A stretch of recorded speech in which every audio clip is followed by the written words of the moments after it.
من منا لا يخاف الفشل، ومن لم ترعبه هذه الكلمة يوما ما؟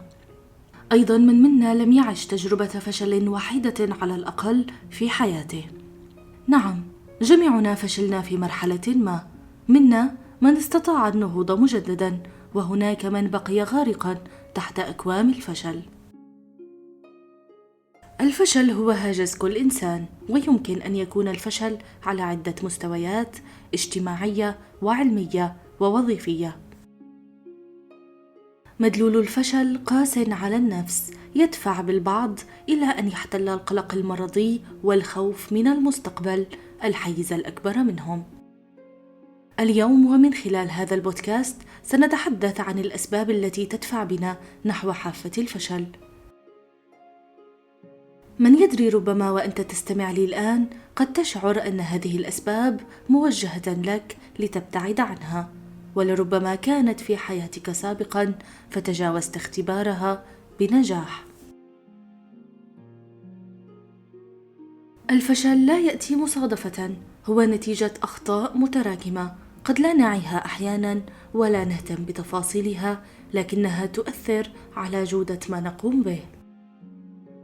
من أول هذه الأسباب ضعف الإيمان بالنفس، أو عدم الثقة بقدرتك وقدراتك على إنجاز الأشياء التي تطمح إليها، مع خوف غير مبرر وقلق يضعف من التركيز ويشتت العقل عن الهدف الصحيح.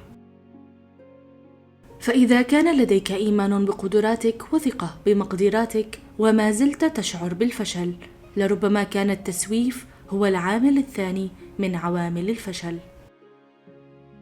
التسويف هو أحد أهم العوائق التي تمنع التغيير الإيجابي نحو الأفضل، والاعتياد على التسويف يساهم برفع مستويات القلق والتوتر بسبب الفوضى الناتجة عن التهرب الدائم من تنفيذ المهام الضرورية.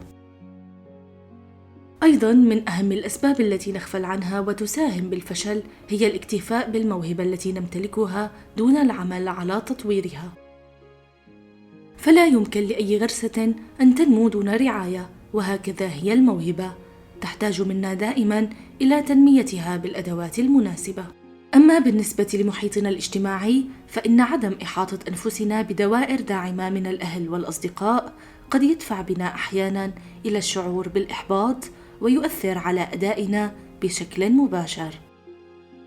وأخيراً، يجب أن تكون متيقظاً دائماً وعلى مستوى كاف من الوعي الذاتي لتفهم أنك تسير في طريق محفوف بالفشل، وبالتالي يقع عليك اختيار الوقت المناسب للقفز من القارب وتغيير المسار والبدء من جديد، مع التخلص من كل معوقات النجاح إذا ما شعرت أن طريقك الحالي لن يحقق لك الهدف الذي تريده.